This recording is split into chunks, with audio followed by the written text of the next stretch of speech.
Hello everyone, welcome to my channel. I am here to help you today. I know you use this video to fall asleep, so before that, like the video and subscribe to the channel. Also, where are you from and what time are you watching? Now get comfortable and relax. Case 1. Every town has a dark side. A community will gather tonight to remember a mother killed 8 years ago in Midlothian, southwest of Dallas. This April will mark 8 years since the murder of Missy Beavers. The wife and mother of 3 was killed in a Midlothian church. Mother and fitness trainer Terry Missy Beavers was murdered inside a Midlothian church. So 8 years ago today, somebody wearing tactical gear murdered a mother inside an Ellis County church. Her killer has never been found. In the early morning hours of April 18th of 2016, a woman was brutally murdered inside a place that's supposed to be safe. A church. Missy Beavers, a mother, wife, and beloved fitness instructor, was attacked by somebody who left the murder weapon behind, was caught on camera, and whose car was potentially seen nearby the crime scene driving erratically. And yet, despite all this evidence, the killer has never been identified. As a result, almost 9 years later, this case remains unsolved. Let's head on down to Midlothian, Texas, and uncover the truth behind the murder of Missy Beavers. Missy was a woman who had always stood out in her community because of her kindness, warmth, and dedication to teaching fitness. Born and raised in the great state of Texas herself, she was an extroverted type of lady with an undeniably contagious energy. So for her, she was never going to get a job just sitting behind a desk pushing papers. She was going to be keeping things moving, as she always did. Her childhood was full of outdoorsy trips and lots of sports. Coming from a family that taught the values of hard work and commitment, Missy would go on to college, and after that, she met and married Brandon Beavers, and the pair had 3 daughters together, and life was good. Amidst her responsibilities as a mother, which she thoroughly enjoyed, Missy continued on with her passion for fitness and joined the Camp Gladiator program, which is a popular outdoor group fitness class in the Lone Star State. As an instructor, Missy's classes became a place where people found not only a physical challenge, but also a community of individuals eager to help one another in reaching their goals. I know Missy on so many levels, and her positive attitude, her great spirit, the scriptures and godly stuff that we shared as women together, there's no doubt in my mind that she was living her purpose. And this was where the passion was for her. Missy didn't just teach exercises, she inspired her students to push beyond their own limits, believe in themselves, and she liked to watch people change for the better and transform themselves into the best version they could possibly be. And really, her life can't be told in just a couple of paragraphs. The reach she had in touching so many lives, including her family's, was fond. But it's important to know because what happened to her is senselessly tragic, and her story deserves a proper ending. One where whoever is responsible gets what they deserve, and Missy's family can get a little bit of closure on the darkest chapter, no doubt, of their lives. On the morning of April 18th of 2016, as usual, 45-year-old Missy had planned a nice outdoor workout routine for her Camp Gladiator students in one of the areas she regularly used for those morning classes. However, that day, persistent rains had made the ground pretty muddy, and the threat of more storms forced a last-minute change of plans. This move was nothing crazy, it wasn't even unusual, as whenever the weather was bad, the class moved inside of the Creekside Church of Christ. But on this particular day, this small change would prove to be the starting point of this whole horrific tragedy.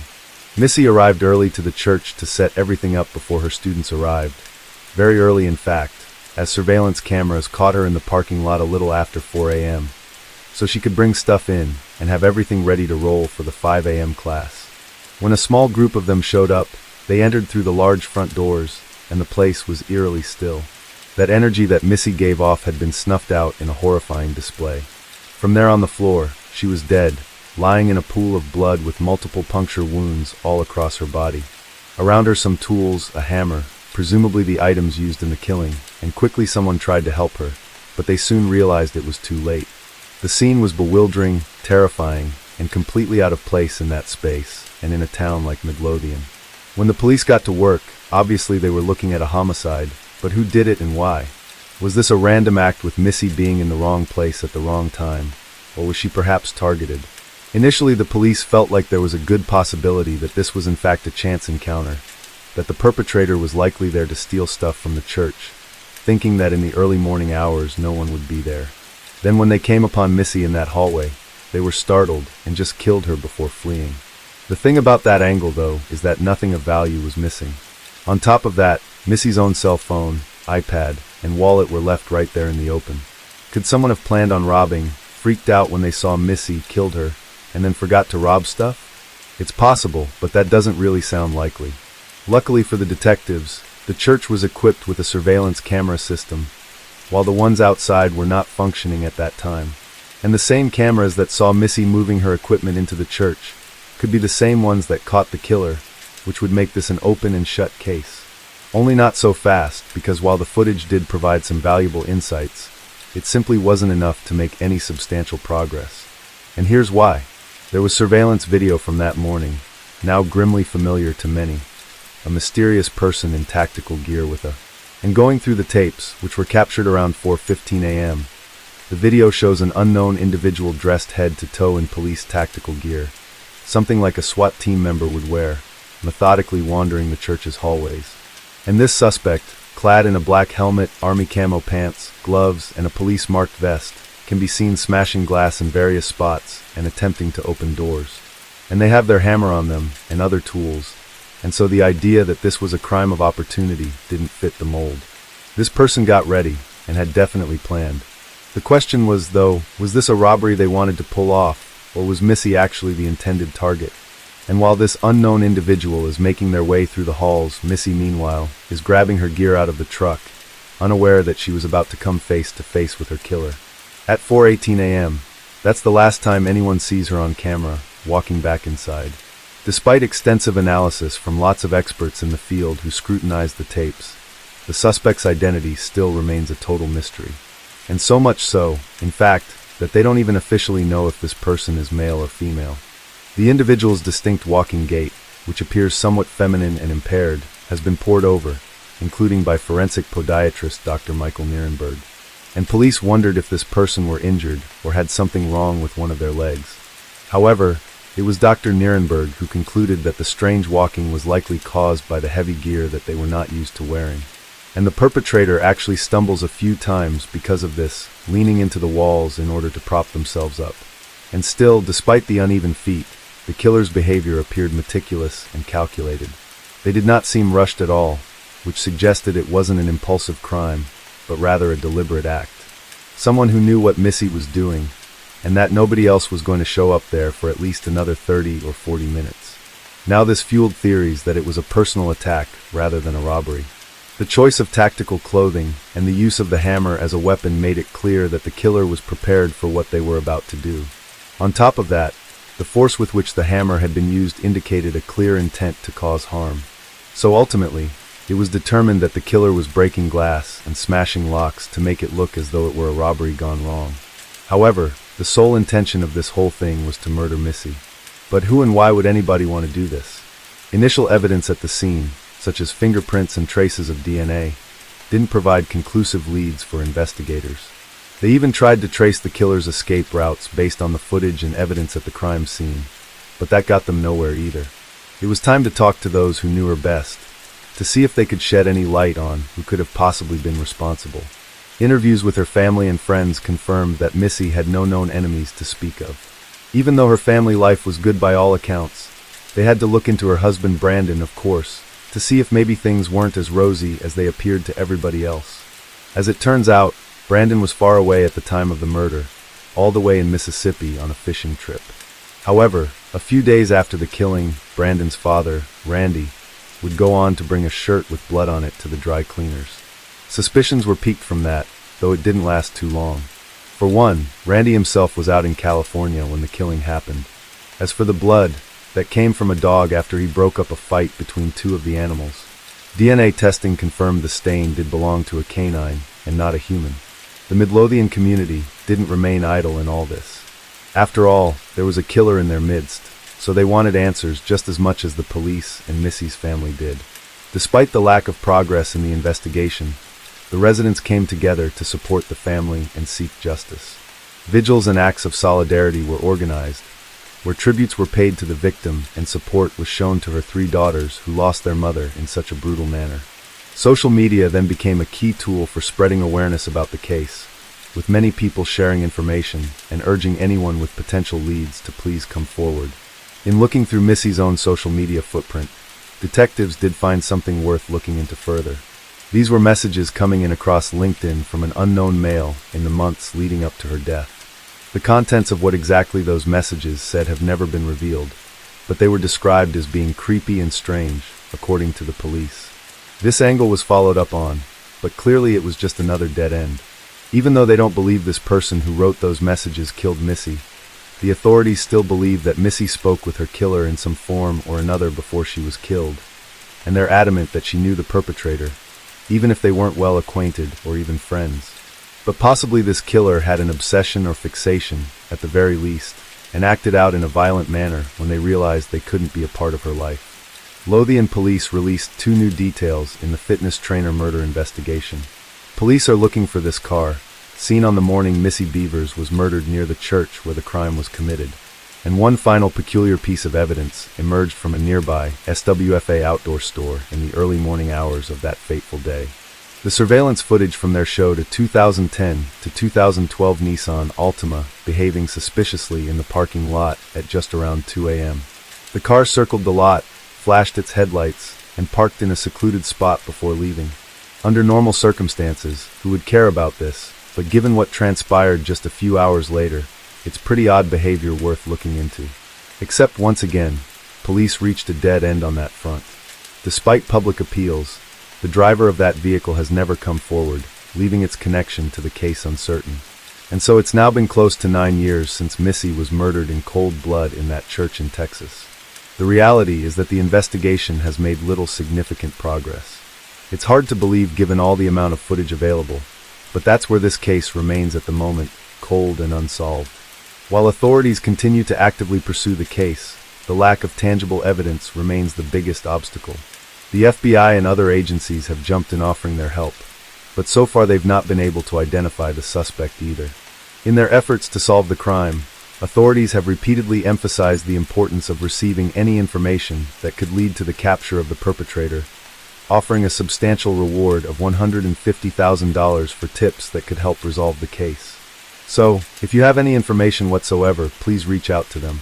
What is perhaps most perplexing about this whole crime is the possibility that maybe the perpetrator had no prior connection to Missy in any way as the police believe.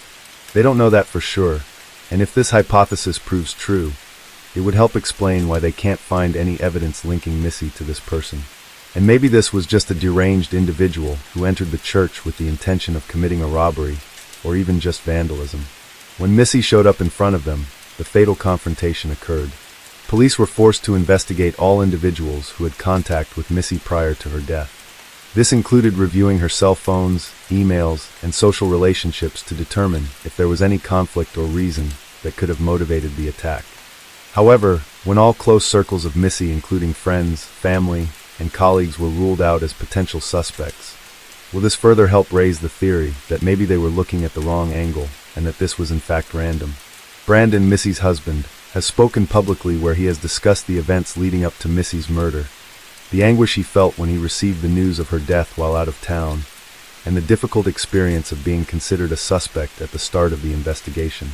Although he has faced intense scrutiny from both the media and authorities, his primary goal has always been to provide any useful information that could help resolve the case. But there was so much stuff going on around the house, a lot of people. The Beavers family has maintained their dignity, although clearly affected by the tragedy. Brandon shared with the public how the family has had to endure rumors and speculations about their possible involvement in the murder, facing constant pressure while trying to maintain normalcy for their children. Despite the difficulties, Brandon and his family have relied on their faith. You've got to believe in something greater than yourself or greater than the pain, and it has to be the God Almighty. A recurring theme in all of his statements has been Brandon's belief that the murder was a random act, which contrasts with what the authorities think, who still suggest it likely was a premeditated crime that was targeted specifically at Missy. Case 2. It begins on a Friday, April 18, 2008, and most people are returning home from work, as is this woman Rurika, who lives in a newly built apartment in Kodawar, Tokyo. Now even for Japan, this apartment is especially secure. It has security features, surveillance such as cameras when you enter the building, cameras at the elevator of every floor, and it's just a 10-minute walk from Shiomi Station on the JR-KO line, making it a convenient place to stay. Now this woman was seen entering her apartment complex, as she usually did by herself after work. She headed up to the very top floor, the 9th floor, where she had a studio apartment that she shared with her sister, room 916. There are cameras on the 9th floor, but they're just at the elevator. That evening, at 8:43 p.m., her sister, Rika, also returned to the apartment, fully expecting to find her younger sister at home. Because just an hour earlier, at 7:21 p.m., Rika had messaged her saying that she was off work and she was heading home. Rika had fully expected her sister already to be home when she arrived. When she reached for the door, though, she was surprised it was unlocked. And holding the handle and pushing it inside, she found the apartment pitch black, which was extremely strange. The only light was coming from outside, but she did notice her sister's shoes just inside the door.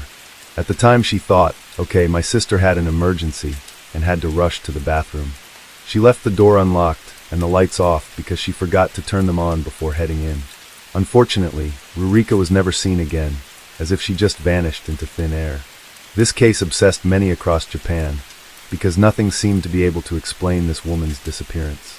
And this sudden disappearance led many to invoke the term kamikakushi, which is a concept from Japanese folklore, referring to people being spirited away by the gods or demons.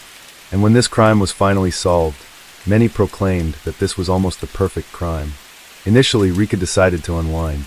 She changed into her pajamas, grabbed a yogurt, and sat down to watch some TV. But as the time passed, she realized their little studio apartment was eerily quiet. So she gets up and walks up to the bathroom door to knock to see if her sister needs anything. To her shock, the door just opens. There's no one inside. But then she realizes her sister probably just stepped out to take a phone call. This was quite common between the sisters because they shared a studio apartment.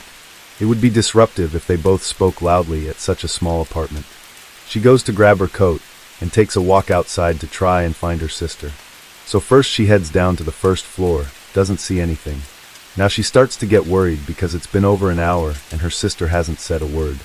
Rika returns to the 9th floor, wondering if perhaps her sister made it back while she was out looking for her. But this time, she notices something that completely unsettles her. There's little bloodstains on the wall near the entrance. Something she didn't notice before. And now she completely freaks out. At 9:16, she places a call to the police and tells them that her sister's purse and cell phone are not in the apartment. The operator asks her a few questions and then advises her to stay inside and lock the doors. The officers are on their way. Rika then calls her parents at 9:25 p.m., informs her dad exactly what happened. While waiting for them to arrive, Rika looks through the apartment for any clues to help locate her sister. She finds that a knife has been missing, as well as a pink jersey that her sister used to wear. Looking closer now, she also finds her little sister's earrings on the floor, just at the door. And worryingly, more bloodstains were found on the tiles near the hallway. But these stains appeared to be smudged, as if a low-effort cleanup job was done. Police arrived in just over 10 minutes, and they started speaking to Rika about what happened. They also spoke to her parents when they arrived soon after. The bloodstains and signs of a struggle were limited just within the apartment. Looking through the building's camera feeds only raised more questions than it answered. Rika entered the building alone. She doesn't appear to be followed, and at 7:31 p.m., she exits the 9th floor elevator. Nothing seems to be out of the ordinary. There are only individuals who entered and exited the building that day. The police seal off all entrances and exits to the building. Now this apartment complex is brand new. It just opened a few months ago in December last year. The majority of its units are still vacant. The police decide to check even the vacant units. On the 9th floor, there's only one other unit that is occupied. 2 doors down at unit 918. Around 10:20 p.m. that night, officers knock on the door. But there is no answer. The officers wait a while before walking away. But then 20 minutes later, a man walks out. It's a 33-year-old resident of the unit, Takanori Hashijima. The officers asked him if he'd heard any strange noises or witnessed anything out of the ordinary. But Hashijima said he hadn't. When asked if he knew about his neighbor, he responded that he'd only moved in a month ago, and while he'd seen them, he didn't know their names. When they explained the full situation to him, he seemed genuinely taken aback and said, "I'm scared, this is terrifying." A day passes, the family is worried sick, and the police have already swept through all the vacant apartments in the complex. As there's only one other occupied apartment on the 9th floor, the police decide to pay Hashijima another visit. When they knock on Hashijima's door, he answers. They ask if they could enter and search through his apartment. He obliges, inviting them in. Once they enter, they notice a large stack of cardboard boxes all over his house. They ask if they can take a look. Hashijima more than cooperates. He even opens one of these boxes, revealing the contents, DVDs, animes, and video games. Hashijima even opens several other boxes for the police. Seeing his cooperation, the police don't stay long, and after searching his apartment for 20 minutes, they apologize for bothering him, thank him for his cooperation, and leave. Meanwhile, forensics came back, and they positively identified the blood in apartment 916 as belonging to Rurika. But there was also a partial fingerprint that they found, and that fingerprint did not belong to Rurika or her sister or their family members or anyone else who had access to that apartment. So the police decided to fingerprint every single resident that lived in the apartment complex. But all the fingerprints gathered were not a match for the one found in Rurika's apartment. Even more reporters and media had set up outside of the apartment complex, with their cameras pointing towards the building for any clues they could get, and they were trying to speak to anyone that was allowed access to come in and out of the building. Residents were being chased down for questions, and one of them was Hashijima. He seemed friendly and open to talk about what was happening upstairs. But the way he spoke to reporters was very strange. He talked about how horrifying the ordeal was, but then he would spontaneously start laughing. It's like his body language was the opposite of his words, and unlike many other residents, he seemed to be enjoying the attention. Hashijima laughed frequently during his interview. He laughed 16 times, often at the most inappropriate moments. He laughed when directly asked about Rurika, and even chuckled when questioned whether he found her attractive. When asked if he thought he was under suspicion, he laughed and said, "Well, yeah, I guess I am suspicious," before laughing again. Something just wasn't right about him, and the police decided to examine him again, starting with the fingerprints that he gave. They learned that the grooves and lines on his fingers were barely legible, as if he had tampered with them to make them unreadable. This significantly raised their suspicions of him, but it was still not enough evidence to arrest him. It wasn't until a month later, when the police surprised him by demanding his fingerprints again. He agreed reluctantly, and behold, these prints were a match for the partial fingerprint found in Rurika's apartment. Hashijima was arrested the next day, on May 25th. He could only be charged with breaking and entering, but this now gave him the authority for a thorough search of Hashijima's apartment, and they thoroughly ran through this with luminol and discovered large traces of blood, and the blood was a match for Rurika's DNA. And her DNA was pretty much found all over Hashijima's apartment, including the hallway, the bathroom, on a t-shirt, and it was horrifying to also find her DNA on a cutting board, on kitchen knives, and a knife sharpener. Hashijima's fridge also contained these brownish substances, which were believed to be blood and bodily fluids. They too matched with Rurika's DNA. On May 26th, the day after his arrest, Rurika's cell phone was discovered hidden behind the toilet in Hashijima's workplace. His fingerprints were found on the phone, which also contained a small photo of Rurika and a piece of paper with her name. Detectives confronted Hashijima with this mountain of evidence. It didn't take long before he confessed, but when he did, he was not shy or held back any details of what happened. He appeared to be reliving and enjoying the horrifying and sickening crime that he committed. Since moving in, he admits to being completely infatuated by a single young office lady who lived next door to him in room 916. In fact, he said he followed her for almost a month. But it's strange that he wasn't aware that she lived with her older sister. In fact, he seemed to be targeting the older sister Rurika. It just happened to be that the younger sister came home first. He admitted to having a deviant fantasy of wanting to create, in his own words, a slave for my selfish desires. And he chose April 18th, a Friday, as the date to carry out his plan because he would have the entire weekend to focus on his slave. When Rurika arrived home that evening, Hashijima, who had been listening for her, put on a tracksuit and walked barefoot to avoid noise and shoe prints. As soon as she opened the door, he pushed his way inside and ambushed her. In his own words, Rurika was screaming and fought back. He was surprised at her strength and how she nearly forced him out. But then he managed to slam her head against the wall, causing her to get dazed, and she even started to bleed. Her resistance faded, and he was able to tie her hands with a towel. He then took a knife from her studio apartment and threatened to kill her if she made a sound. With a knife to her throat, he led her into his apartment and threw her onto a mattress. He then used tape to restrain her. He turned off her cell phone and then attempted to sexually assault her. But once again, he was surprised how fiercely she was able to fight back, and he was unable to carry out his plan. Frustrated, he watched pornographic videos instead, and then he got so engrossed in his videos that he lost track of time, until he heard a knock at 10:20 p.m. He rushes to the door and looks through the peephole. When he sees 2 police officers, he panics even more. He hurries and secures Rurika's mouth with a gag and tape. In his own words, he hides inside for the next 20 minutes, but then decides to go out pretending to visit a convenience store as an excuse to observe the police's actions. But when he was stopped outside by officers, this completely freaked him out. Despite putting up an act of acting surprised and calm, internally, he was completely scared. And that's when he decided to abandon his plan to keep Rurika as his sex slave. Instead, he thought of ways of covering up his crime entirely. When Hashijima returned to his apartment, he used a stolen knife to stab Rurika in the neck. In his own words, he watched and waited for her to die, and he repeatedly thought, "Please die soon." She was taking longer to die than he expected, so he went ahead and removed the knife, believing it would speed up her death. And he kept checking her pulse and heartbeat as it slowly faded. He described her moans and groans to the police, the noises she was making as she took her final breath. This would disturb many in the trial that would take place, especially Rurika's family, who couldn't sit through this entire account and were crying. What saddened me through this entire thing is when the police knocked on the door, Rurika was just a few feet away, alive and able to be rescued from the grim fate that awaited her. They were so close, yet so far. After Hashijima confirmed that she no longer had a pulse and heartbeat, he untied her and dragged her body to the bathroom. He then stripped her naked and used knives and a saw to dismember her. He had these tools beforehand. He first cut off her head because, in his own words, he was too afraid to look at her face, feeling as though she was cursing him for what he had done. He then went through and cut off her limbs, one by one, even describing the color of flesh and fat.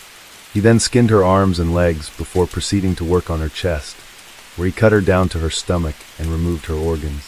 From her head, he cut off her hair, the scalp, her eyes, her nose, her ears and lips, and placed them on the cutting board. Her bones were sawed into even smaller pieces, and many of her parts were boiled until they were soft, and then they were broken apart again into smaller pieces. Over the next several days, he said, he started flushing these pieces down the toilet. Some of the bones continued to be a problem, so he stored them in the refrigerator and hid others in dusty old boxes under his bed or at the bottom of larger piles. Yes, those same cardboard piles. He explained that by cooperating with the police, they would gain his trust and wouldn't push him to check the bottom of the piles, which had some of her bones and body parts. He then describes how he cut open the top of her skull and flushed her brains down the toilet. He describes how at one instance he was in the middle of dismemberment and police knocked on the door asking for fingerprints. He provided this to them as he had recently damaged his fingertips using a corrosive agent in his apartment. While slowly flushing Rurika's dismembered remains down the toilet was his primary method, some of her bones and body parts were kept in his backpack and pockets, and he would dispose of them during his walks to work, on dumpsters, sewers, or even where stray dogs were seen along the way. Hashijima kept Rurika's phone and planned to turn it off later to create the illusion that she was alive. This explains why it was found in his office later. The rest of her belongings, like her clothing, her wallet, and cards, were all cut into small pieces and flushed down the toilet. Hashijima admitted to disposing the last of her, a bone fragment, on May 1st, and when he noticed the decreasing police presence on May 8th, he disposed of the bloody towels in trash bins. He then resumed his life as normal until, of course, he was arrested. Based on his confession, the police launched a massive search of Kota Ward's sewer system, pipes, landfills, and garbage bins. They literally searched through mountains of feces and human waste in what is no doubt a shitty job. Between May 28th and June 6th, police recovered 49 bone fragments and 172 pieces of flesh, all cut into approximately 5 centimeters pieces, and all linked to Rurika through DNA testing. They also found her driver's license, pieces of flesh with a belly button piercing hole and a finger, all again matching her through DNA. Hashijima's murder trial began on January 13, 2009 at the Tokyo District Court. Prosecution began by showing photographs of Rurika Tojo's remains, which horrified the public and her family. Everyone wanted to understand who could do such a thing. Takanori Hashijima was born on January 5, 1975 in Okayama Prefecture into a prominent and affluent family. He was the eldest of 4 children, and his great father was a politician, and his father a successful tax accountant. But early in his life, he had a devastating accident. A month before his 2nd birthday, he fell into a tub of boiling water while chasing a cat and suffered severe burns on both legs. Multiple surgeries and skin grafts later, and being unable to walk for 6 months, he could finally slowly recover. While physically he was recovered, emotionally his scars ran deep, and he blamed these scars for the rest of his life because throughout his childhood, he endured endless bullying. Classmates would mock him, calling him a burnt kid and a fired dwarf. His father offered little emotional support, simply saying, "Men don't cry over something like that." He even forced him to wear shorts to school, which exposed his scars and exasperated the bullying. And Hashijima's mother didn't intervene. He claimed his entire life he was let down by everyone, including his parents, and grew to resent them deeply. He remained socially isolated, avoiding friendships and romantic relationships. In fact, he claims he's still a virgin. He blamed his parents for his accident and scars, believing that their negligence ruined his life. He even contemplated killing them at one point, but decided against it. In March 1993, after graduating, he moved to Tokyo to escape his past. He lived alone and earned a salary of 500,000 yen as a contract employee. His coworkers would describe him as a man who was deeply insecure about his position in the company. He was condescending to lower-level employees and hated anyone who was in a relationship, dismissing them as stupid. What really caught everyone's attention at the trial was his self-described fetish of the sexual attraction to amputated women. He describes how from a young age, he was drawn to explicit illustrations of women with amputated limbs in non-consensual scenarios. He would often masturbate to such material. Now knowing this, do you wonder what that bone saw was for? And also his account of what he did to Rurika? Is it the full truth, or is there a lot more to it before he dismembered her and flushed her down the toilet? We may never know, as it's impossible to do forensic examination on 5 centimeters pieces of a larger human body. Out of respect for the victim, we'll just stick to the facts presented in court. The prosecution sought the death penalty, as did Hashijima, who stated, "I want to be executed and apologize in hell." The defense, however, cited his traumatic upbringing, his mental state, his lack of criminal record, and his remorse shown throughout the trial, plus his detailed confession. But the prosecution countered that his remorse only surfaced after his arrest, and they pointed to his earlier behavior, such as laughing during interviews and working every day to dispose of the body and getting away with murder. They argued that his actions demonstrated a calculated, unrepentant mindset, and this justified the death penalty. On February 18, 2009, Takanori Hashijima was sentenced to life imprisonment. The ruling judge, Judge Hirade, stated that the motive for his crime stemmed from a twisted desire to turn Rurika Tojo into a sex slave. He harshly criticized Hashijima for killing and dismembering her out of fear of being caught. He described the disposal of her body as treating the victim as mere waste, and in his own words he said, "This is an extremely despicable crime that tramples on the dignity of the deceased and inflicts deep emotional pain on the family." But he would not give the death penalty because, referencing previous Supreme Court rulings, when there is only one victim, the crime must be exceptionally heinous to warrant the death penalty. And while the murder and the stabbing of Rurika in the neck was deemed cold-blooded, it was not persistent enough to be considered extremely cruel. The family was left disappointed by this ruling, and Hashijima himself expressed the desire to die as a form of apology. But Judge Hirade concluded, it is appropriate for him to spend the rest of his life praying for the victim's soul and atoning for his crimes. The prosecution appealed the decision the same month, and the first hearing was held at the Tokyo High Court on June 11. Hashijima did not appear, stating that he wanted to receive the death penalty. On September 10, 2009, the Tokyo High Court upheld the life sentence, closing the case. Hashijima remains in prison, likely for the rest of his life, serving his sentence in Chiba prison. A lot of research went into this case, including reading court documents. Case 3. A story of greed, bullying, gaslighting, and the ultimate betrayal. What began as a retreat amongst friends would soon unravel into a murder, and raise many unsettling questions about betrayal and the greed involved. This story is about a man, Jung Sang-yeep, who drowned under suspicious circumstances while vacationing with his wife, Lee Eun-hai, and their friends. Initially, the authorities at Gapyeong police station ruled his death an accident, but something about the official explanation didn't sit right with Sang-yeep's family. When the police initially closed the case claiming Sang-yeep's drowning was an accident, Sang-yeep's older sister, Yoon-mi-song, refused to accept these findings. She knew her brother. He was incredibly scared of water. Why would he go cliff jumping? Through a mutual connection, she reached out to a detective in the Ilsan-su-bu police station. Her suspicions? That Eun-hae was involved in his death, and that insurance fraud was at the heart of it all. Even though the case had been closed, the detective agreed to take another look. By early November 2019, Ilsan West Police Station formally reopened the case, this time treating it as a potential homicide.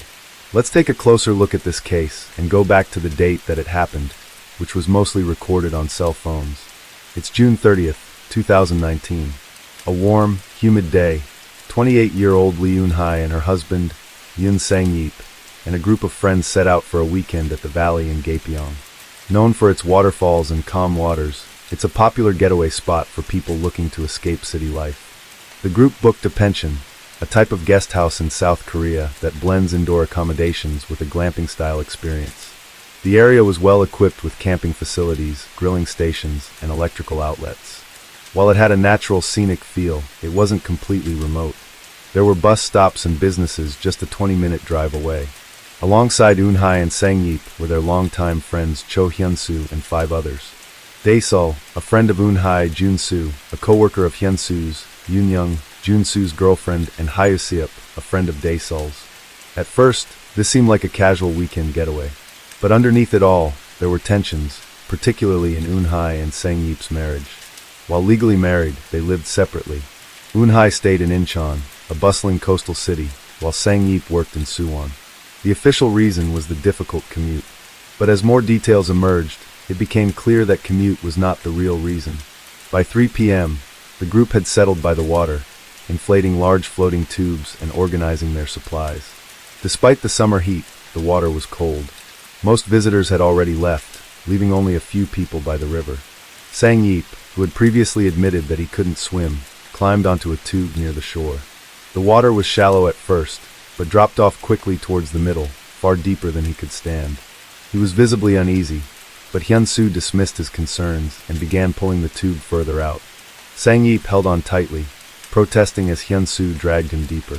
Then Eun-hae shouted, "Flip him." Hyun-soo laughed and tried to overturn the tube.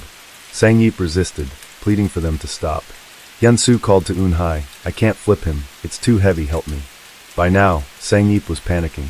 His fear obvious, but instead of stopping, Hyun-soo kept pushing him further into the deep water. The group started chanting the Jaws theme. Hyun-soo shook the tube, acting as if he was going to flip it over. Sang-yeep was overwhelmed and begging for them to stop. His distress was clear, yet they continued. Eun-hae and Hyun-soo seemed to take pleasure in testing his limits, bullying him, ignoring this obvious fear. After several minutes of this, they finally stopped. Sang-yeep insisted he wasn't having any fun, and the group reluctantly returned to shore, laughing off his distress. An hour after the earlier incident in the water, the group moved to the parking lot to dry off.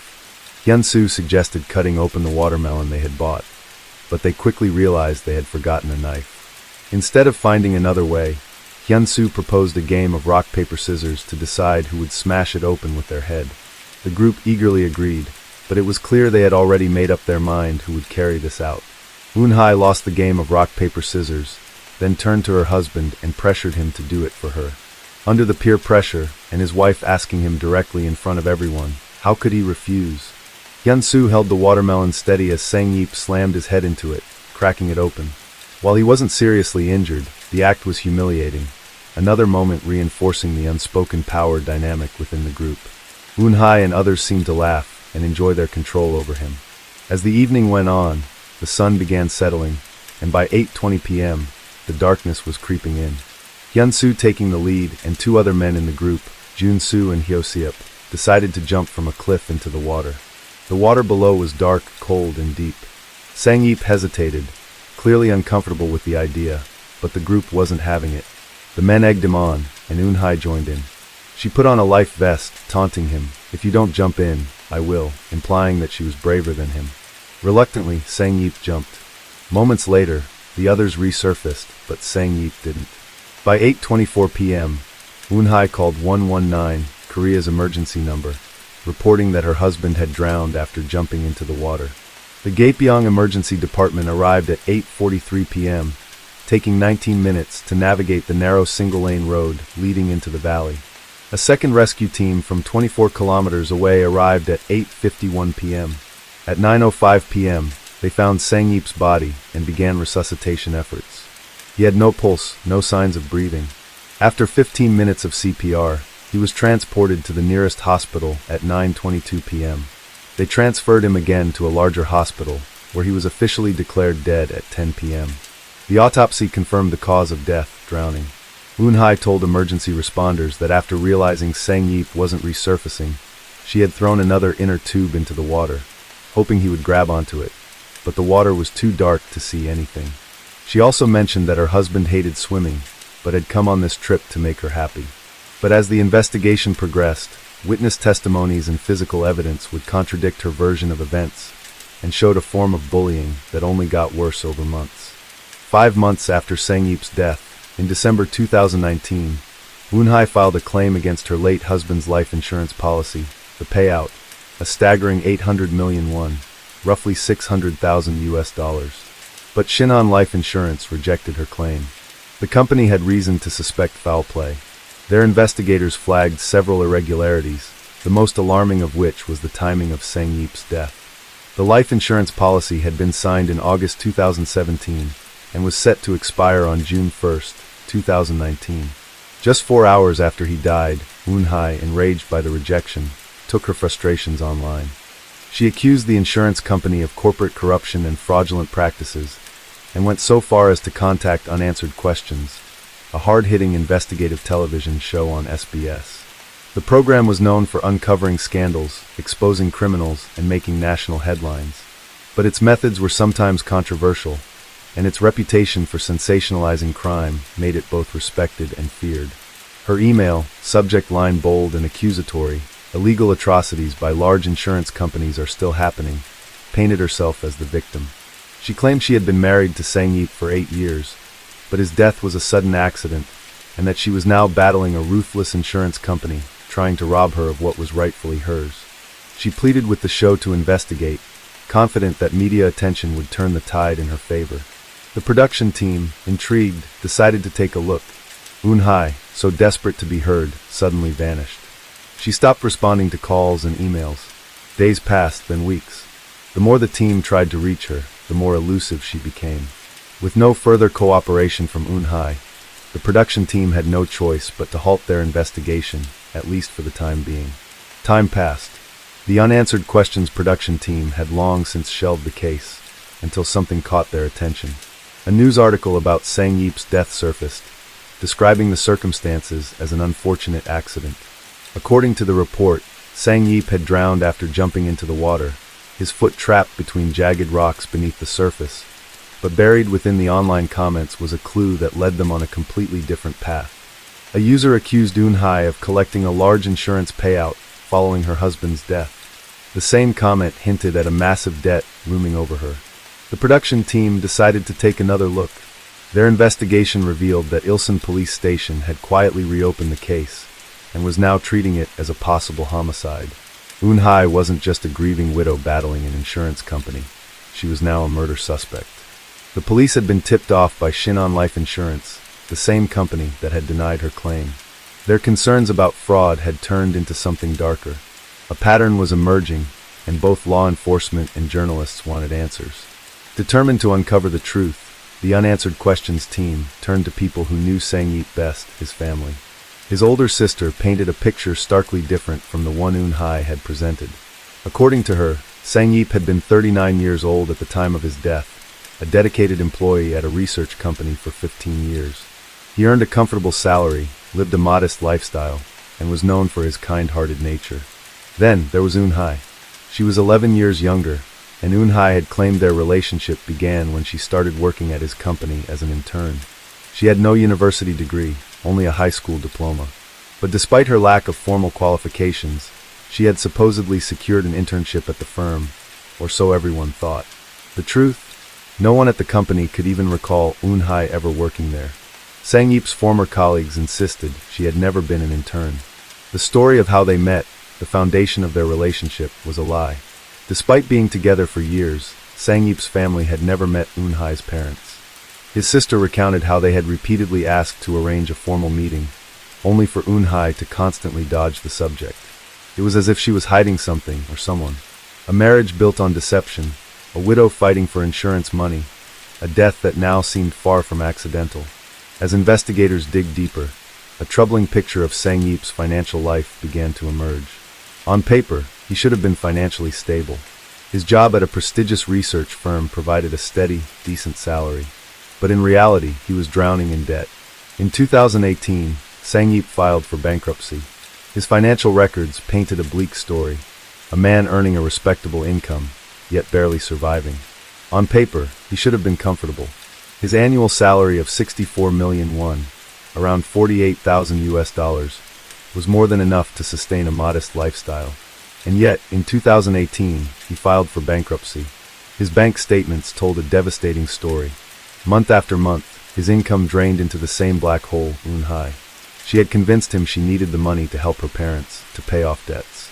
But when Sang-yeep's family reached out to Eun-hai's parents, they had never received a single cent from her. When Sang-yeep's private text messages were uncovered, they revealed the harsh reality of his life under financial strain. Despite working full-time, he was barely able to afford food. He relied on the free lunch provided at his workplace, often skipping breakfast and dinner. Weekends were even worse, and some days he simply didn't eat. In one heartbreaking text, he begged a friend for just $5. While he starved, Eun-hai thrived. She was living a life far beyond her means, traveling abroad, spending lavishly, and showing no signs of financial distress. Sang-yeep was even wearing torn shoes whilst Eun-hai basked in luxury. And this is all with his own money, working as a slave just to please her. And it wasn't like she wasn't aware of Sang-yeep's dire situation. Investigators found text messages where he begged her for some money, so he could prevent the electricity being turned off. And when they looked into his home, they found it almost barren, the fridge with just some leftovers from long back, with barely anything in the house. Then looking into the apartment CCTV footage, investigators found that just a few days after his death, she had appeared with the same man making fun of Sang-yeep. Together, they had removed almost anything valuable he had left behind, and none of this was ever returned to his parents. They were financially draining Sang-yeep bone dry, even after his death. Sang-yeep was so financially broke that he was willing to sell his kidneys in order to survive. In 2019, Eun-hai had registered Sang-yeep for 4 separate life insurance policies. The total payout, 800 million won. Given the timing of these policies, paired with his financial desperation, the implications were clear. This wasn't just an unfortunate accident. This was premeditated. Sang-yeep's family organized traditional funeral rites to mourn his passing. Friends, colleagues, and loved ones gathered to say their final goodbyes. But as they spoke to those who knew him, they uncovered another shocking truth. Sang-yeep had a child, or so they thought. The family learned for the first time that Eun-hai had a 9-year-old daughter, a child from a previous relationship. Just a year before his death, Sang-yeep had legally adopted her. Sang-yeep had played virtually no role in the child's life. There were no family photos, no father-daughter moments. To those closest to him, it was as if the adoption had been purely transactional. Then came Eun-hai's bizarre behavior at the funeral. She attended alone. Her daughter was nowhere to be seen. None of her family members showed up either, and she offered no explanation. And then, just a month later, Eun-hai's social media painted an unsettling contrast. While Sang-yeep's family was deep in mourning, she was posting selfies, lounging poolside, enjoying lavish vacations.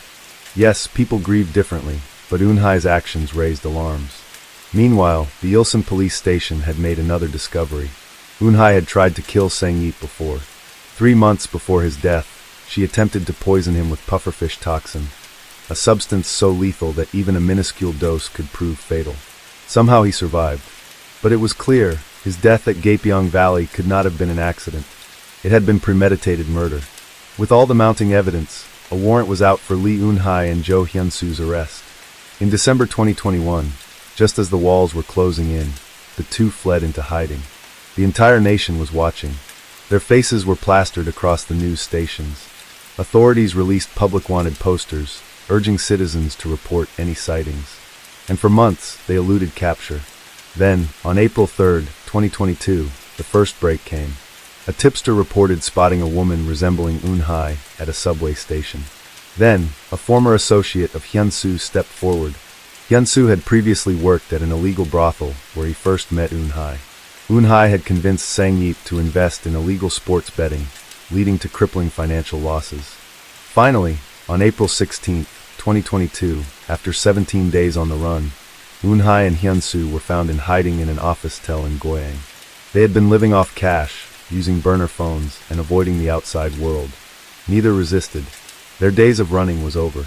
With Eun-hye in custody, the full extent of her crimes began to surface.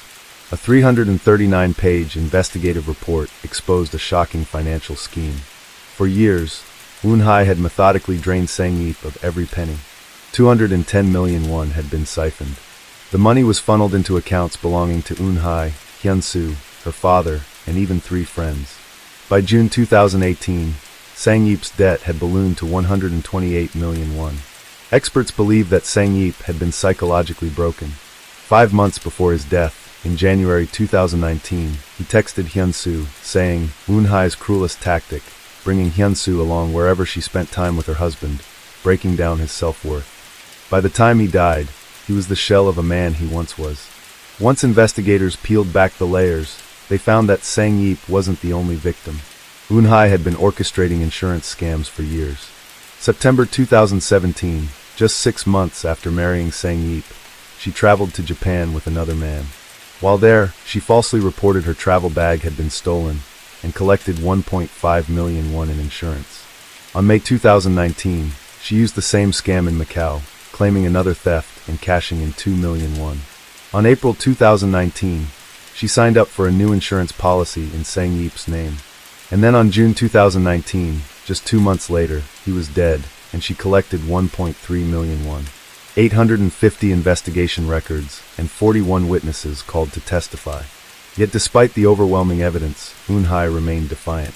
She never apologized to Sang-yeop's family. She showed no remorse. She sat through the trial with a cold, expressionless demeanor. Medical examiners revealed that Sang-yeop had foam in his lungs, a telltale sign that he had struggled to breathe, desperately fighting to keep his head above the water before drowning. It was irrefutable proof that he hadn't just sunk silently, as Eun-hye had claimed.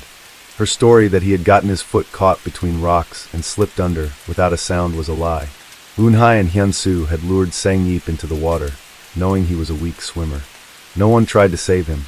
It was cold, calculated murder. And the motive? Money. Her plan had always been to dispose of him, once he was no longer useful. Born in 1991, Lee Eun-hye was an only child raised in a poor household. Her parents, both disabled, relied on government subsidies to survive. Life was difficult, but for the first few years, Eun-hye appeared to live an ordinary life. Then, something changed. By middle school, neighbors began noticing her erratic behavior. She frequently ran away from home. July 2006, at 15 years old, Eun-hye and her friend engaged in prostitution with a man. While victims due to their age, this also marked the beginning of a long criminal history. Between 2008 and early 2009, she repeatedly committed crimes throughout Incheon metropolitan city. Her method was simple but effective. She would lure men to motels, pretending to agree to conditional encounters. Once inside, she would wait for them to shower, then she would steal their money, wallets, and valuables. By the time authorities caught up with her, she had stolen around 4 million won, approximately $3,000. On May 16, 2009, at 18 years old, Eun-hye was finally arrested and sent to the juvenile department. Since 15 years had passed, according to Korean law, her juvenile records were automatically destroyed. No one could say for sure what she had received. But one thing was clear: Lee Eun-hye had been a manipulator, thief, and liar long before she met Sang-yeop. And now, her past had finally caught up with her. By 2010, at just 19 years old, Lee Eun-hye was pregnant. But if anyone expected motherhood to change her, they were mistaken. Even while carrying a child, she continued her reckless and dangerous lifestyle. She was a regular at nightclubs, known for instigating fights and getting into violent altercations with other customers. Her aggression eventually caught up with her, She was investigated for assault. Then, on January 15, 2011, she gave birth to a daughter. The father's child? A former boyfriend who would never live to see his child. That same year, he died in a tragic accident at an intersection in Incheon. The circumstances of his death remain shrouded in mystery. Police never uncovered detailed records of the crash. Whether it was an accident or something more sinister remains an unanswered question. But one fact is undeniable. This would not be the last time a man close to Eun-hye would die under suspicious circumstances.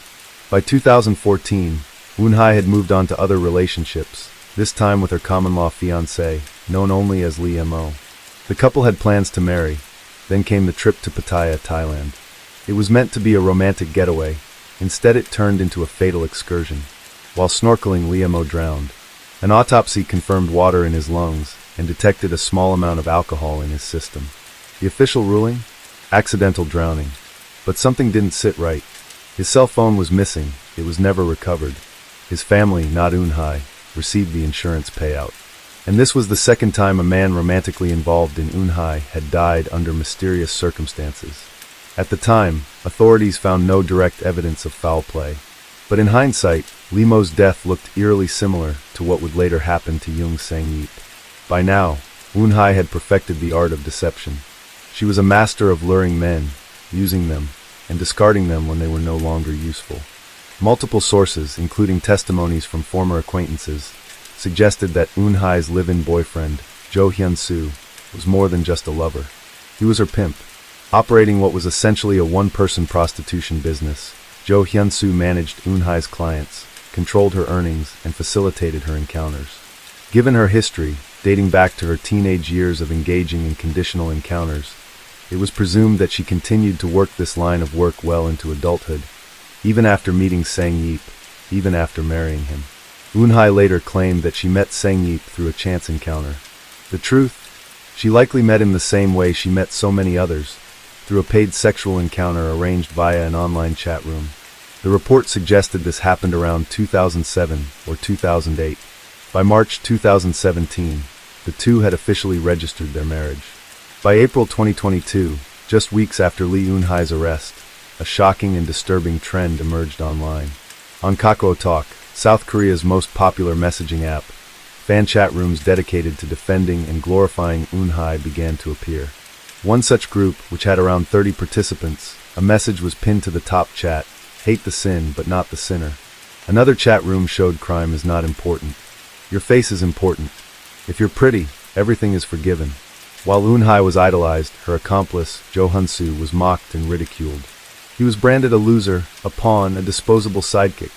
The amount of simping that was going on online was just disgraceful at these men throwing themselves at this woman simply because she was attractive. In March 2002, a 6th-grade Eun-hye appeared on MBC's Sunday Night Love House. The episode depicted her as a devoted daughter, caring for her disabled parents, earning viewer admiration for her dedication. This, of course, starkly contrasted with her later criminal actions, shocking many who recalled her earlier compassionate image. Sang-yeop's family moved to annul Eun-hye's adoption of his daughter and sought to retroactively void the marriage, preventing her from accessing insurance funds. Eun-hye's decision to involve the investigative program Unanswered Questions backfired, leading to the exposure of her crimes. Ultimately, Eun-hye received a life sentence plus an additional year for evading arrest. Her accomplice, Jo Hyun-soo, was sentenced to 30 years in prison plus 1 year for fleeing. On September 21, 2023, the Supreme Court dismissed their appeals, upholding Eun-hye's life sentence and Hyun-soo's 30-year term. And on October 31, 2024, further appeals were dismissed. Case 4. This case uncovers what might just be the most prolific serial killer in the history of Thailand. And what's even more disturbing is how the elaborate schemes allowed this serial killer to continue to prey on the grieving families of their victims. She planned and executed a series of murders over more than 8 years by poisoning her victims. She manipulated the circumstances to make their deaths look like natural heart failures, ensuring that their families wouldn't suspect foul play. Her motive centered around financial gain, either inheriting her victims' properties or profiting off their debts. Doing this all under the pretense of offering to help them settle their debts or pursue lucrative financial opportunities that she would bring forward to them. We begin with around 10 or 11 in the morning. A woman was walking down to the riverbank to release some fish, a popular practice known as ploy pla. It is believed to bring merit and good karma. But then, suddenly, she fainted and collapsed to the ground. Bystanders quickly gathered to help, finding the woman unconscious. Emergency services were called immediately. By the time the paramedics arrived and attempted CPR to revive her, the woman had already passed away. The medical team suspected cardiac and pulmonary failure, likely an accident, as the cause of death. The woman was identified as Ms. Sirapan Kawang, known as Koi. She was a 32-year-old successful businesswoman from Kanchanaburi province. However, her parents believed that Koi's mysterious death was more than it appeared to be. She had no known health issues. Furthermore, several of Sirapan's belongings, including cash, worth approximately $1,400, 2 phones, an iPhone 14 Pro Max, and an Oppo, her purse, and her car, were found to be missing, raising serious suspicions about the circumstances surrounding her death. At her parents' insistence, authorities took a closer look into Koi's death. Reviewing the CCTV footage from the area, it was evident that Koi had arrived at the river with her friend, A.M. Sarawat, also known as A.M. The two women had come to release fish into the river. Initially they walked together, but soon they parted ways. Koi continued towards the river, but at some point, A.M. crossed the road. You can see A.M. standing here, just watching the direction of the river. A.M. appeared to be searching for something. After pacing around for a while, she appears to ask someone something. She seems confused and pointing in the other direction. Then she paces to the end, again appearing lost and exhibiting strange behavior considering she's meant to be with a friend.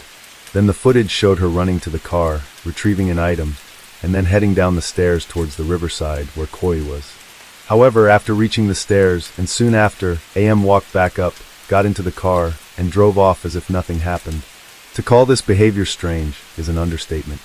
According to Koi's family, she and A.M. had planned to release the fish together. So why did A.M. leave when Koi collapsed? Why wasn't she there to help her friend? Why didn't she stay behind to assist? I'm sure this and many other thoughts were racing through their mind.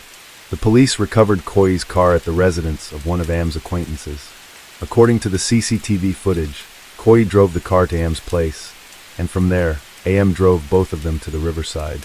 However, Koi's other missing belongings, including her cash, phones, and purse, were still not found. When questioned by the police, A.M. initially denied being at the river on the day. However, when confronted with the CCTV evidence, her memory seems to have returned, and she admitted to being there. A.M. explained that she left the scene because she had some urgent matters to attend to. She claimed she believed that Koi was feeling unwell, and seeing that many people were assisting her, she simply assumed her friend would be fine. As for Koi's belongings, it was later revealed that A.M. had mailed Koi's missing items to one of her own friends, with the package sent out on April 19th. Amongst them were Koi's purse, her Oppo cell phone, and wallet. The rest were not found. What do you think? Do you believe her? Well, almost no one did, especially Mr. Rape Shaman Ruya. He would play an integral role in uncovering the truth behind A.M.'s actions. From the moment he reviewed the CCTV footage, he knew something was off, but even he could not have anticipated the full extent of what they would discover. If A.M. was indeed responsible for Koi's death, how did she do it? The most plausible method was poisoning. However, the initial toxicology report showed no signs of poisoning in Koi's system. Koi's mysterious death dominated the news, capturing widespread attention. Soon, phones at the news stations and police stations started ringing incessantly. Reports poured in from people claiming that their friends and family members knew A.M. and had also died under similarly mysterious circumstances after meeting her. Alarmingly, many of these victims were found with darkened nails when they died. There were at least 15 such victims before 2020 and 2023. Yes, at least 15 in the span of 3 years. If she was indeed responsible for these crimes, how did she manage to rack up such a body count and stay under the radar for so long?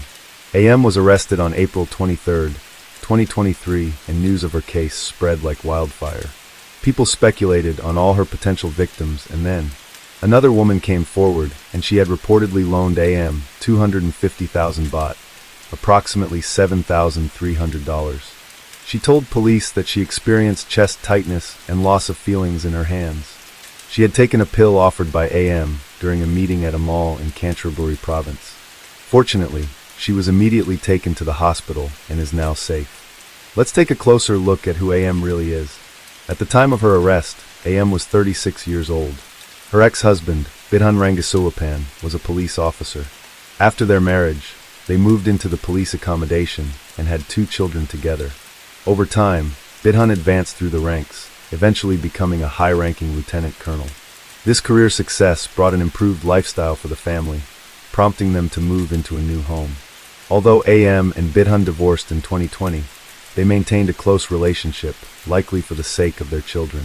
It's unclear when AM got a taste for murder, but amongst AM more than 10 suspected victims, one of them was reportedly her recent boyfriend. You'll see there's a lot of death under mysterious circumstances that follows Ms. AM. The boyfriend just a month before Koi's mysterious death, M's boyfriend, Mr. Day, passed away on March 12, 2023 at 1:30 p.m. under suspicious circumstances.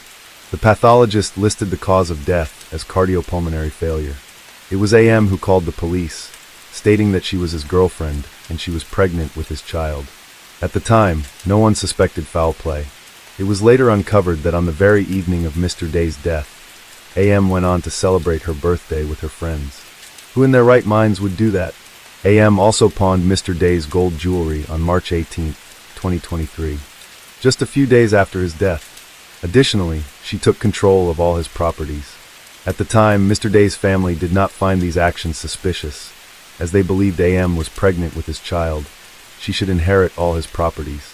Day's close friend, who requested to remain anonymous, was very suspicious of the cause of his death. And especially after, because AM packed up Day's room and removed all his belongings, the media spoke with this man, let's call him Mr. Kung. And he knew Mr. Day since childhood. He is convinced that the child that AM is carrying is indeed the one she had with his friend.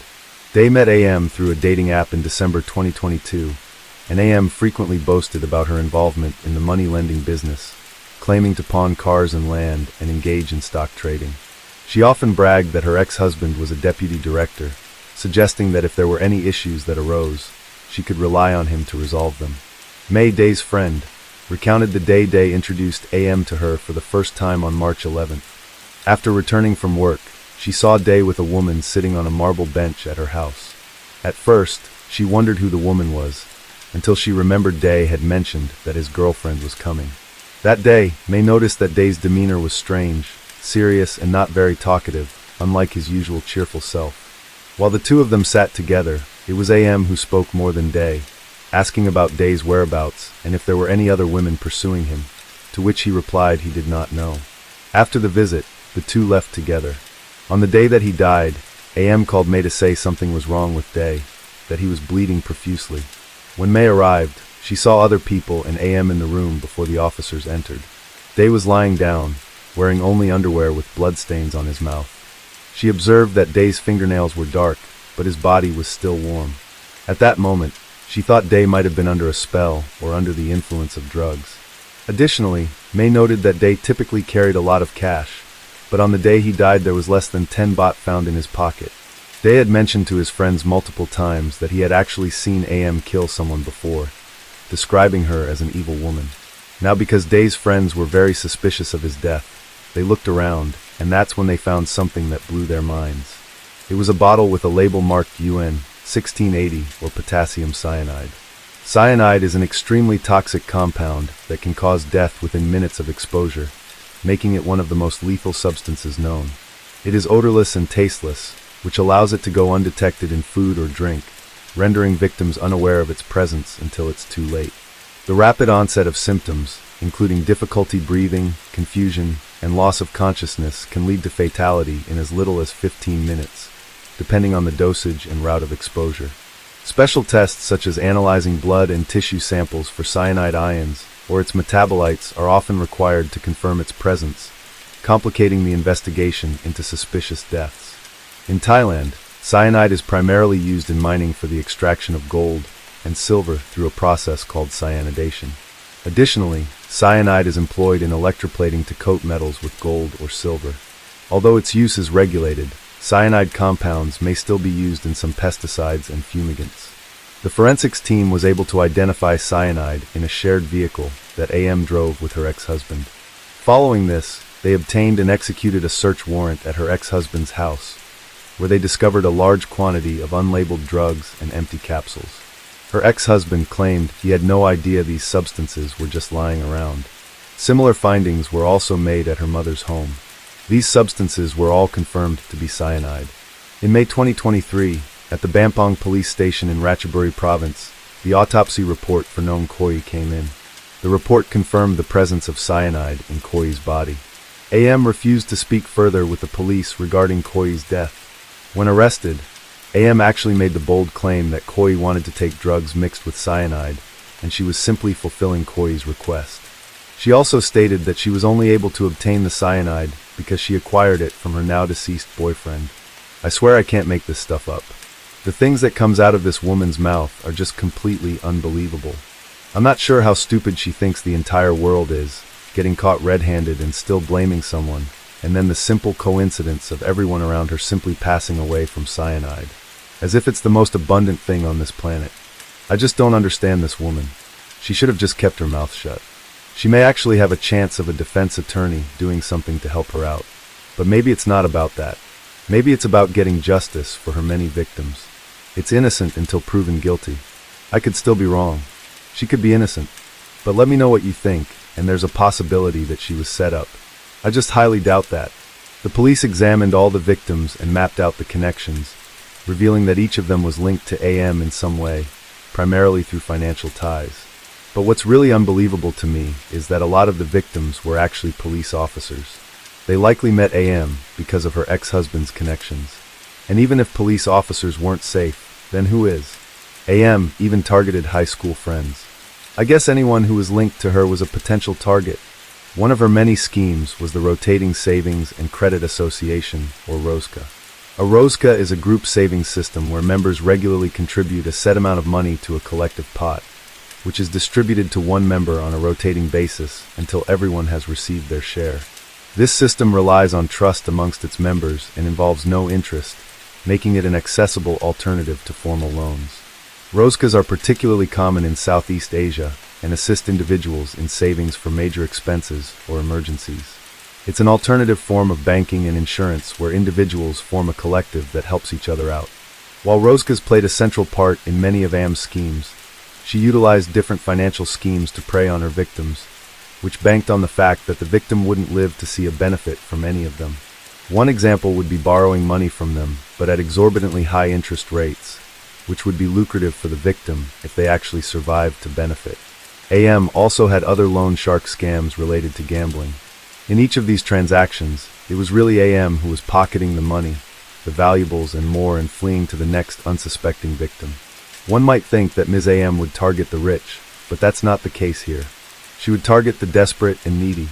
She seemed to know which scheme to use for which situation, and which target to maximize the financial gain on her end, even going far beyond what the victim had on hand. AM would test this out on individuals using ROSCA to determine if they had enough disposable income. Once she had qualified a victim, she would lure them using schemes which promised to make them more money through various means, such as investing in a business or even the ability to borrow some money by putting up a vehicle as collateral. Collateral which was lost when the victim unsuspectingly passed away. One such victim was Ms. Nataya. Her case unfolded in August 2020. You see, Nataya owned a Honda Civic and she pawned this off based on AM's advice for 150,000 Thai baht. They went out for drinks together that same evening. Nataya was found face down in the bathroom and her face appeared darkened. The family at the time did not suspect foul play, as the doctor attributed her death to circulatory and respiratory failure. Nataya had known AM for about 3 to 4 months at that time and had initially connected through ROSCA. But the real kicker here, folks, is that when she passed away, a company would contact her family and notify them that Nataya had actually pawned off the car. Many of the family members targeted this way were distraught and simply coughed up additional money to retrieve something back of their loved one. The victimized family members had lost not just a loved one, but on top of it had to pay additionally to retrieve a vehicle. They had no idea of the whereabouts of this money. But this money was actually with AM, who had tricked the victim beforehand to let her hold on to it, and she moved so quickly on eliminating her target that their family never found out. And of course Ms. AM disappeared with it all after. And this is pretty much how a lot of her schemes unfolded. This continued over and over again. But what really shocked me on the scheme involving cars is that the investigation revealed that some of Ms. Am's victims' families were unavailable to afford the price to reclaim their loved ones' vehicles, which then allowed Ms. Am to keep their vehicles, adding further insult to their family's suffering. But the most sickening part of this all is that Ms. Am even went so far as to hire a lawyer to demand additional payments from the victims' families, further exploiting their financial distress. I also wonder, was her lawyer intentionally involved in these schemes, or did they simply turn a blind eye for the sake of earning an extra buck? It begs the question. Let me know what you think in the comments. Ms. Am's MO for carrying out these murders is that she would invite them over to temples, religious ceremonies, fortune-telling, or meals. When they've met each other, Ms. Am would offer them food or drinks, but these were spiked with cyanide. It's said that during the COVID-19 pandemic, she even provided her victims capsules of medicine or diet pills. Many of these contained cyanide. It's actually very scary. You have to think twice before even drinking coffee that a friend has prepared for you. Police continue to find victims of hers who passed away from cyanide. For example, one passed away as recently as April 1st, 2023. Surveillance footage showed AM sitting next to a police officer, Nipa, at a temple during that time. Nipa had loaned AM a sum of money, and AM had taken her for fortune-telling at a temple, and this is what happened next. The investigators were determined to find out how AM was able to obtain this cyanide. Surprisingly, they were able to trace this cyanide to a shop selling it right in the middle of Bangkok. In fact, the shop had sold over 1,500 bottles, and it became apparent it wasn't even difficult to obtain this online. Damn, it really makes me wonder how many other crazy poisoners are there in Thailand. There's definitely other cases of cyanide poisoning from the country. Another method AM used to profit from her victims was through life insurance. Usually the victim would get a life insurance policy, which was collateral in case they couldn't pay AM back. Now, she would be entitled to the life insurance payout in case the victim passed away, and of course the victim would have to pass away of natural causes, which by using cyanide gave the appearance of this. Unless the victims were specifically tested for cyanide, they all appeared to die naturally, and AM was collecting the payouts left and right. With all these schemes, AM is suspected of swindling hundreds and thousands of dollars from her victims. Police found 180 bank accounts with 78 million baht, or $2.3 million according to Nation Thailand News. She could have been even richer, but she allegedly would lose a lot of her money due to her gambling addiction. Of course, I won't call her a victim, since all her money is blood money, in the most accurate sense of the term. General Surakath stated when arrested, she wouldn't admit to any wrongdoing. The police even arrested Am's ex-husband and her lawyer, but later the court dismissed their cases because they couldn't find any direct links between them and AM. Now, could AM get the death penalty? Possibly. General Surakath characterized her as a psychopath who has no conscience or guilt. If she is found guilty, he stated that she could become the worst serial killer in Thailand's history. Capital punishment is rarely handed down, but Am's case is exceptional. The most recent execution occurred in 2018, marking the first time since 2009 an execution has taken place in the country. However, if AM enters a not guilty plea, she might avoid the death sentence in exchange for life imprisonment. General Surakath emphasized that serial killers must remain in prison until they die because this type of person cannot coexist with society. At the time of her arrest, AM was 4 months pregnant, but she miscarried months later whilst in prison. Social media was not kind with the comments, some even stating that it's good that she lost the baby, but they just resented this woman so much. And it's not surprising because some of her victims were the family's breadwinners, and one had even recently welcomed a baby. AM has been swindling and murdering people since 2015, managing to do so without detection for years. Investigators believe AM got a taste for murder and her financial benefits through one of her earlier victims, a woman named Sai. AM offered to help Sai by looking after her properties while she lived outside of Thailand. One day, Sam returned to Thailand and AM was more than eager to pick her up from the airport. She took her to her condo. The following day, Sai was found dead. Afterwards, AM took Sai's house and sold it. Afterwards, AM sold Sai's house and pocketed the money. Research indicates that female murderers often seek benefits from close relationships, while male perpetrators are driven by factors related to violence or dark desires. But regardless of motives, her body count alone puts her in the same league as many other serial killers. Case 5. Donna Ellen Brown was born in Hollywood, Florida on November 10, 1963, to parents Sarah Jane Brown and Robert Cash Brown. The couple had 3 children, Donna, the oldest, along with 2 younger daughters, Jenny and Michelle. Donna was extremely close to both her parents and her sisters. With Donna being the oldest, she had a motherly instinct and a strong desire to have children of her own someday. The Browns were a tight-knit Jewish family. They lived a comfortable life, with Robert working as an insurance agent and Sarah Jane being a partner at Cornish Distributors, a newspaper distributorship in Middletown, New York. When Donna was 17, her parents divorced, and her mother, Sarah Jane, later married Ira Drescher. Donna was magnetic. She was extremely kind, outgoing, and made anyone she was around feel instantly comfortable. She was happy, and she loved making everyone around her happy as well. She would light up a room whenever she walked in. When Donna was 24, she was working as an operating room technician. Back then, blind dates were still a thing, and Donna's co-worker, Greg Winger, was talking Donna up about his brother, Mark, who had just returned from serving a year in Korea as a lieutenant. Greg offered to set them up on a blind date, and Donna agreed. Mark Allen Winger was born on November 26, 1962, in Elyria, Ohio. His parents, Jared and Sally Winger, were a technical manager for Eveready Products and a real estate agent, respectively. The Winger family was also Jewish and had 3 children. Mark was the youngest, along with his older brother and sister. Mark was ambitious and bright. He earned a bachelor's degree in physics from Virginia Military Institute and aspired to become a nuclear engineer. He was smart, attractive, and by the time he met Donna, quite successful, working as a physicist for a laboratory manufacturing company. Very impressive. And Donna thought so too. They hit it off instantly on their blind date. While Donna was vibrant and outgoing, Mark was quiet and reserved. And he was funny.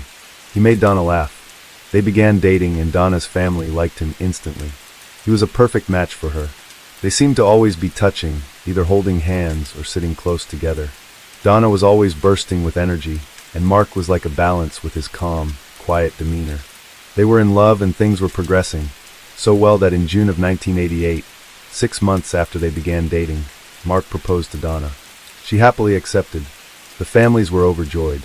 Donna's sister, Jenny, laughed at how when someone marries one sister, he's married to all 3, because that's how involved they all were in each other's lives. They announced their engagement in the New York Times the following month. They got married the following year on March 4, 1989. Once they married, Mark got a job offer in Springfield, Illinois. The couple relocated there, and Donna got a job assisting a plastic surgeon at Memorial Medical Center. Springfield was the perfect place to raise children, especially in the neighborhood that the Wingers moved to. They were well known and well respected in both their neighborhood and in their community. By everyone's accounts, the Wingers were the perfect couple. They got great jobs, a nice home, and they were clearly in love. They had everything they could possibly want, except a child. The couple set out to grow their small family by having a baby. They tried for 6 years, but ultimately received the devastating news that Donna was unable to become pregnant. She had longed to become a mother for nearly her entire life. It was a heartbreaking blow, not just for her, but for Mark as well. He had also dreamed of having a large family. The news brought some tension into the home, but fortunately, their dream of not being able to have children would be short-lived. One day while Donna was at work, one of the doctors entered the room and shared that he had a teenage mother who was going to give her baby up for adoption. He asked if anyone in the room knew of anyone who wanted to adopt a baby. The Wingers were a perfect match, and Donna knew that it was meant to be. On June 1, 1995, Mark and Donna adopted a beautiful baby girl into their family. They named her Bailey Elizabeth Winger. How do you feel, Donna? I'm overwhelmed. And I just want her to know that it just so happens that the day she's coming home to us is the anniversary of our engagement of Mark and I. Oh, isn't that wonderful? Here comes our special delivery. Oh, look. Bailey was the light of their lives. Donna said that she knew the moment the baby was placed into her arms that she was hers. Their bond was instant and unmistakable. Her sister said it best when she reflected that becoming a mother was probably the best thing that had ever happened in Donna's life. Mommy's feeling very comfortable these days with Bailey, and I think we've sort of bonded a little bit. Oh, I think we've bonded a lot. Family and friends were there to show their love and support for the baby. One friend in particular, Deanne Schultz, who Donna had become close with at work at the hospital, was invaluable. She helped Donna learn the ropes of being a new mom and supported her with whatever she needed. This is my just the sweetest little niece. She was an instant aunt. She and her husband, John, would often spend time and go out with the wingers. When Bailey was 3 months old, Donna took her on a trip to visit her family in Florida for a week while Mark was away on a business trip in Tennessee. Upon her return, her mother had ordered a shuttle to pick her up from the airport, not wanting Donna to have to worry about caring for anything other than Bailey during her travels. Once she arrived at the airport, she met up with the shuttle, and they set out on the 1.5-hour journey from the airport to the wingers' home. Although it was a shuttle van, Donna and the baby were the only passengers that day, which suited her just fine to start. But not for long. Instead of the ride being one that helped Donna relax and enjoy a leisurely trip home, it did the opposite. The driver began speaking irrationally, sharing with Donna that he often spoke to a godlike spirit named Dom, and that he experienced visions of killings and other disturbing comments. He also began flirting with her, mentioning how he liked older women. He drove erratically and exceeded the speed limit. Donna was terrified. She wasn't certain how the trip was going to end, and just wanted to make it home. She did. Shaken, she shared her experience with Deanne, and then with Mark via telephone since he was still away on business. He was very concerned. He made Donna write down exactly what happened, including every detail of what the driver said. In the days following the encounter, they received strange calls at their home, where the caller would breathe and hang up. Mark was convinced it was the same driver and filed a complaint with a shuttle van company, BART Transportation, claiming that their driver was harassing them. The company suspended the driver, whose name was Roger. 6 days after the bizarre and frightening shuttle encounter, Mark was working out on the treadmill in the basement when he said he heard a loud bump or crash. Worried that Donna had either fallen or dropped the baby, he rushed upstairs to the master bedroom and found Bailey laying on the bed. Then, hearing screams from elsewhere, he grabbed his gun and rushed out to the hallway to find his 31-year-old wife on the floor, with a man striking her in the head repeatedly with a hammer. Mark aimed the gun at the intruder and shot him. "I can't understand you, slow down. Is the man still in your house? Please, my baby's crying. My baby's crying. I gotta go. I'll call you right back." The 911 operator called Mark back. "Hello? Winger? Yes. This is the police department. We've got officers en route. I need to know what's going on there. My wife is dying on the floor." "Okay, is she still alive?" "I think so." "Okay, we've got ambulance en route, and we've got police officers en route." "Where's the gun?" "I left it on the table." "It's on the table. It's on the table. Please come here. We've got people on the way." "Who is this man?" "I don't know who he is." "He's still inside the house?" "Yes, he's laying on the floor." "Okay, I gotta hold my wife. I gotta get to my wife." "Okay, are you Mark Winger?" "Yes, I am." "Yes, I am." "Okay, and your wife is Donna?" "Yes, she is." "When did the man come here?" "I don't know, a few minutes ago. I gotta get to my wife. Please just let me get to my wife. I won't hang up, okay?" "Okay, we've got an officer en route." "Okay, my door is open." "Okay." Officers arrived on the scene to find both Donna and the intruder, lifeless on the floor but still alive. Donna was face down on the floor in the dining room, and several feet away, lying on his back, was the killer. The first officer on the scene, Officer Dave Barringer, aware that the victims would be whisked off for emergency treatment soon, promptly ran out to his car to retrieve his Polaroid camera and snap a few pictures of the crime scene and the victims. Shortly after that, the victims were indeed rushed off to hospitals for treatment. Police began questioning Mark. He described what happened and told officers that the hammer the intruder used in the attack was his, that Donna had left it out as a reminder to hang a hat rack. He explained how he was working out on the treadmill in the basement, heard commotion, then ran and found the baby on the bed in the master bedroom. He said Donna would never leave the baby like that. Then he heard Donna screaming, so he grabbed his gun, found the man beating Donna, and shot him. He said the man fell backward, landing on his back, but then began to sit up, facing him. So Mark shot him again. While he was recounting the events, Detective Charlie Cox entered the room. Mark asked Detective Cox who the strange attacker was, but the detective who had already retrieved the intruder's wallet and knew exactly who he was avoided his question. He asked Mark to focus on telling them what happened. After Mark asked Cox who it was, and of times without receiving an answer, he finally asked Cox if the intruder's name was Roger. Cox felt that he finally had to answer, and told him yes, that his name was Roger Harrington. Mark responded, "Oh my God, This is the guy that's been harassing us all week." He explained that Roger was a shuttle driver that engaged in a frightening conversation with Donna less than a week before that. He told them he had called Roger that very morning, telling him to stop harassing his wife, and that he had filed a police report against him. What Detective Cox was not sharing with Mark was that he was already very familiar with Roger Harrington. Cox happened to own a trailer park in town, and Roger and his wife had rented a trailer from him. There, Harrington had been involved in domestic disputes where Cox himself had to get involved. So he considered 27-year-old Roger to be quick to anger, which fit with what he was seeing. While being questioned, Mark asked detectives if he could have a Diet Coke. So Detective Doug Williamson, the other lead detective on the case along with Cox, went to the refrigerator to get him the drink. That's when he noticed a note on the refrigerator. It was the multi-page note that Donna had written detailing her account with the shuttle driver. It fit perfectly with what Mark had described. Outside the home, Harrington's car was parked on the wrong side of the street, facing oncoming traffic.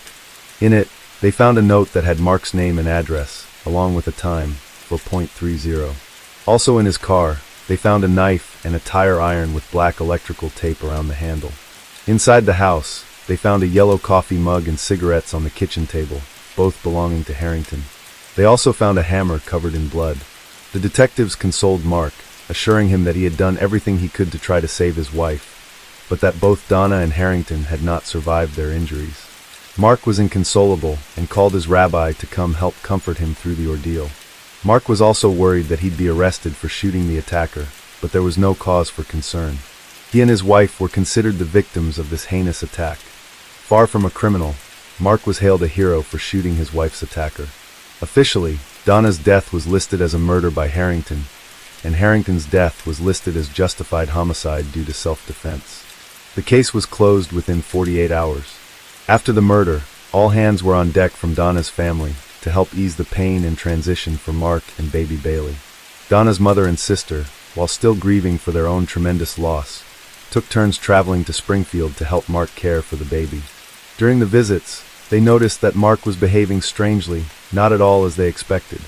He was drinking excessively and would watch movies that had incredibly violent face-to-face shooting scenes you would think he would avoid after having just encountered one himself. But they didn't want to judge Mark and allowed him to grieve in whatever way helped him. As far as they were concerned, Mark loved Donna unconditionally and fully. So they loved him and supported him. He was every bit as much of the family as Donna was. After about 4 months of Donna's mother and sister traveling to help Mark, they got to the point where they couldn't continue traveling and recommended to Mark that he look into getting a nanny. So he did. Her name was Rebecca Simic. 23-year-old Rebecca was sweet, caring, and pretty, and everyone loved her. Donna's mother and sister, who didn't expect to like the person who would care for Bailey given their high standards for her care, couldn't help but to love her. Rebecca loved and cared for Bailey with her whole heart, and they could see that. She was open and embraced the whole family, helping them stay a part of Bailey's life. Rebecca felt welcomed and supported by everyone involved, with one exception. Deanne, Donna's best friend, was still present and still offered her help with Bailey at every turn. But at some point her support became pushy. She insisted on being a part of Bailey's life, nearly to the point of trying to replace Donna, according to Rebecca. Rebecca mentioned her concerns about Deanne to Mark, but he dismissed it as Deanne still being hurt from the loss of her best friend. Mark loved Rebecca too. A lot.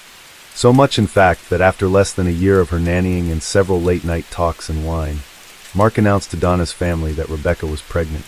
Mark was thrilled. Rebecca was pleased as well, but also surprised. Mark had told her that he wasn't capable of having children, so she had not prepared for that. The couple began planning their lives together. Mark started attending church with Rebecca and told her they could raise their children as Christians and that he would switch his faith to Christianity. When their family rabbi, Michael Datz, found out, he was shocked. He asked Mark how he could give up his entire life of Judaism. Mark replied, "Judaism is just too difficult and unforgiving." The rabbi responded, "Mark, I don't know what you're talking about. What do you need forgiveness for?" The couple's relationship flourished with Mark being the epitome of the perfect partner and ultimately husband. There's a view on our balcony and Prince Charming is cooking breakfast. It's very easy to understand why I'm going to marry this man. Mrs. Wenger found film for the first time. The couple married in Hawaii in October of 1996. Donna's family was crushed that their beloved Donna could so easily be replaced in Mark's life just 14 months after she was murdered. By all accounts, Mark had moved on with his life. He and Rebecca moved into a 4-acre home in the suburbs of Springfield, where over the next 3 years, they would have 3 children, 4, including Bailey. As their family grew, they began to pull away from Donna's family, which hurt them immensely. When Sarah Jane would get to see her granddaughter, she would often just begin to cry, reminded that her beloved daughter was not there to watch her baby grow. That would irritate Mark. He didn't want her crying around Bailey. At one point, Sarah Jane tried to give Bailey a necklace of Donna's, but Mark asked her to take it off because it made him feel bad. From that point on, relations with Donna's family only got worse. They did not get along. Then Sarah Jane received a letter from Mark stating that Bailey would no longer be calling her grandma. Heartbroken, she wrote a letter back pleading with him to reconsider, but he insisted that he was not going to allow Bailey to call her grandma. After realizing that Mark was no longer the person they knew, they came to the painful realization that they were being shut out of Bailey's life and had to accept it. But it didn't stop the grandparents from sending Bailey a card every year on her birthday. Bailey would ask Rebecca who Sarah Jane and Ira were. Rebecca would explain that they were Donna's parents and that they wanted to let her know that they loved and remembered her. Meanwhile, Mark appeared to have fully recovered from the murder, both emotionally and financially. Less than 24 hours after Donna was murdered, Mark submitted a claim against her life insurance policy and collected $150,000. He also applied for assistance from the Crime Victims Compensation Act and received the maximum that was allowed by the state at that time of $25,000. But that wasn't enough. In an attempt to make Bart pay for their negligence in hiring a homicidal driver, exactly 4 months after Donna's murder, Mark filed a multi-million-dollar wrongful death civil lawsuit against Bart Transportation and the Harrington estate. He claimed that Bart should have known that Harrington was dangerous and unfit for the job. That move would eventually prove to be one too many. Just 1 month after Winger filed the lawsuit against Bart, the detectives received a surprise visit from him. It struck them as odd since they normally never hear back from victims after a case is closed, particularly ones who are hailed as heroes. Mark claimed he wanted to see if he could get his gun back from evidence. They had no problems with returning the gun to Mark. But in the process, he started probing. He asked them how the case was going, if it was still open, if they were doing any further interviews, etc. Detective Cox found the inquiry suspicious. His suspicions were heightened even further when Mark visited the station a second time, bragging about getting remarried. Doug Williamson, the other lead detective on the case, had always had his suspicions about the murder, but was overruled by higher-ups who insisted the case be closed. Cox was now beginning to agree with his partner. They both wanted the case to be reopened, but the higher-ups still wouldn't allow it based solely on their gut feelings. They needed solid evidence, and they didn't have any, or so they thought. Mark's life had been completely transformed. He had a new wife, beautiful children, a sizable insurance payout, and even a promotion at his job in the Department of Nuclear Safety. He had distanced himself from his rabbi, his religion, and anyone who had anything to do with Donna. Things were going exactly the way he wanted them to go, until they were not. Facing a potential company-threatening settlement, Bart fought back. The company's attorneys launched their own investigation, which spanned years. Toward the end, they would be exchanging evidence with police and sharing the costs of forensic experts. Police were more than willing to do so because by that time, some 3+ years after the murders, someone was making their rounds and dropping bombshells along the way. It was Deanne Schultz, now named Deanne Anderson. Deanne had faced several devastating life challenges following Donna's murders, and it was all coming to a head. In October of 1998, just over 3 years after the murders, Rebecca took Mark to the ER when he wasn't feeling well. They ran into Deanne in the waiting room, and Deanne glared at Rebecca. After the encounter, Mark told Rebecca that they would probably hear from her again. Rebecca did not hear from her, but the police did. After seeing the couple at the ER, Deanne decided that she couldn't keep quiet any longer. Deanne had battled severe depression and other mental health issues brought on by her guilt about knowing the truth about Donna's murders. She had undergone every treatment known, to the point of utilizing electric shock therapy to treat it, being institutionalized and much more deadly encounters. So after the chance meeting in the ER, and upon her doctor's insistence, Deanne decided to come forward and confess to police all that she knew about Donna's murder. She visited police, and in exchange for immunity, she told them everything she knew. She shared that she had been having an affair with Mark, beginning just 1 month before Donna was murdered and continuing for 6 months afterward. Diane claimed they were in love, and Mark had even gotten them wedding rings with plans for them to marry. They talked about divorcing their spouses, but Mark's response was that it would just be easier if Donna was dead. Mark told Diane that all she would have to do is find the body while he was out of town. She told Mark, "I don't want to have anything to